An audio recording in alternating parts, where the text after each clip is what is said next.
Hello guys, it's John here doing another Beyblade unboxing, and today I finally have SolEclipse. So came out at the end of last month, and here we are. So anyway, I'm gonna go ahead and open this thing up. Alright, I have everything out of the box now. First up, we of course just have the instructions and whatnot. Fairly uninteresting. We also have a launcher with this one. This is the violet version with the prongs here, which actually look pretty nice, and then also the ripcord, so pretty cool.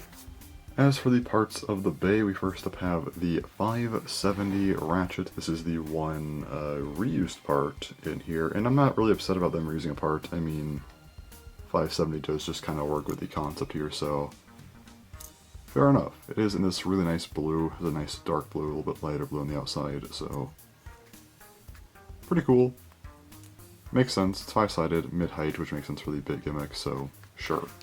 Now, for the bit, we have this kind of maroon color here, and this is trans kick. So trans kick, it just kind of shifts between high kick and low kick, and that changes on extreme dash, so pretty straightforward. Other than that, it's just kick, so has a bit of a gimmick going. Not bad. Now we have the lock chip that is Sol. So this is based on Sol Blaze from Metal Fight. I'll do a comparison later. This is also just kind of a translucent bit, which is really interesting. I guess transparent. Yeah, just clear. So very cool. Sticker design's pretty nice. I do like this lock chip quite a bit actually. Really, really nice. For the assist blade we have Dual. This is in a translucent black.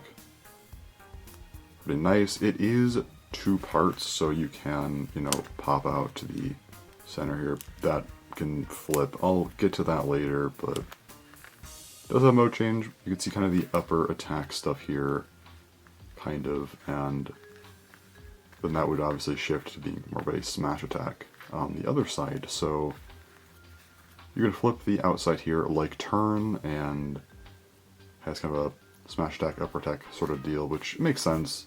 And again, that does work really well with the main blade, so it is always good to see these parts sort of interconnecting in that way.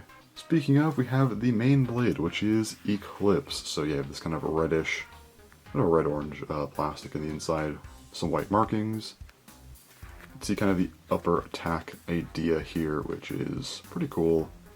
Flipping over, you have blue, and you have some lighter blue details here, but yeah. So it can be flipped, and this is also the smash attack side, which is pretty cool. Very interesting for a CX bay, by far the most interesting CX main blade we've had so far. It's the only one with like a real gimmick, which is a flip gimmick, which is really, really cool. So anyway, I'm gonna go ahead and do the part weights now before we get further. Alright, so there we go. Let's check out the actual weights here. So first up we have 570 at 6.73.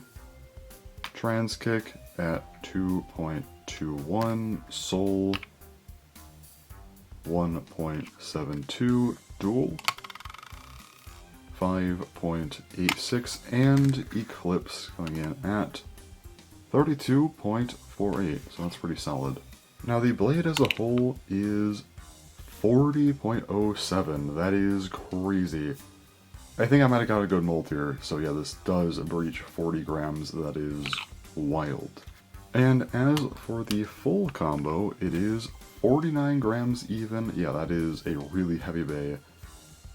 Bordering on 50 grams there, so definitely a wild one.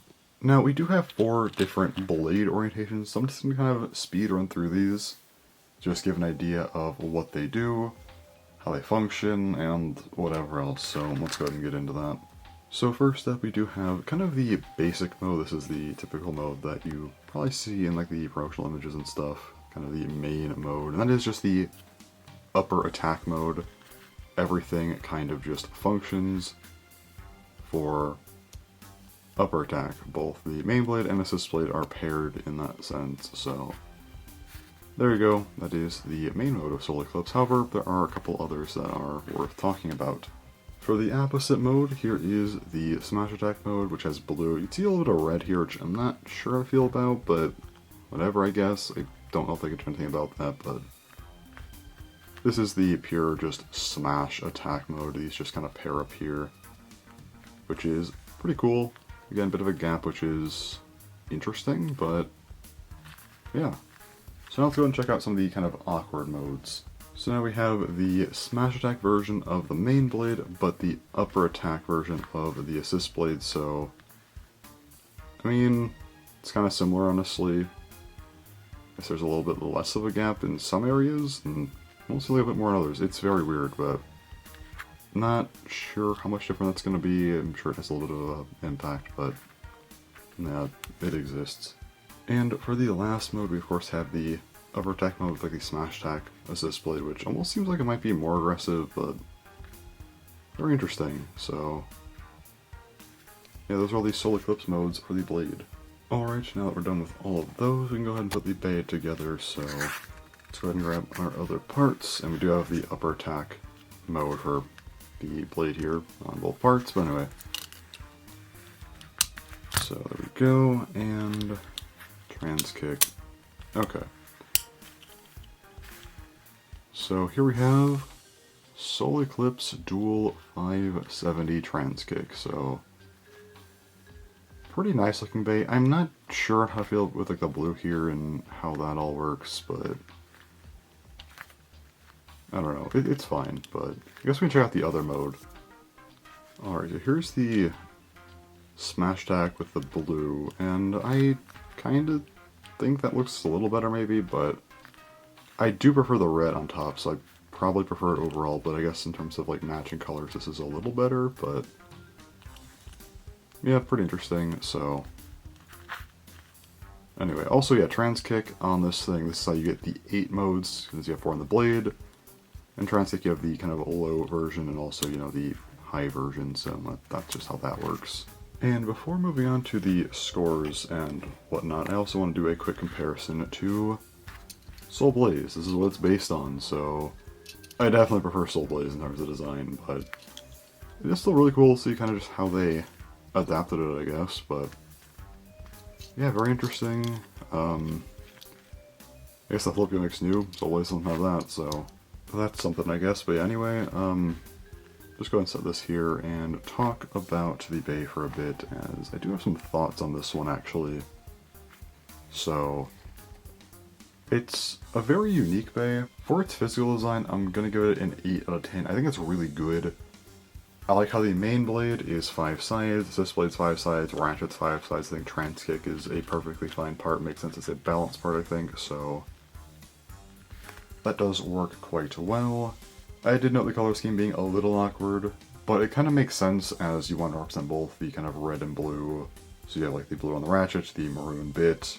So it is fair, plus you do get some options to how this thing looks, which is really cool, so I think an 8 is a very fair score. If it was just one or the other, it'd probably be like a 6 or a 7, but you get both. There are some options there. It's a cool design, so 8. Conceptual design, easy 10. This is definitely a 10 out of 10. It's arguably the most interesting bay in Beyblade X. Certainly in ZX, by far. That's not close at all, but I mean, a flippable main blade, that's really interesting. There's a lot of options with that. I hope we see more things like this in the future. It's a good way to incorporate a mode change, in my opinion.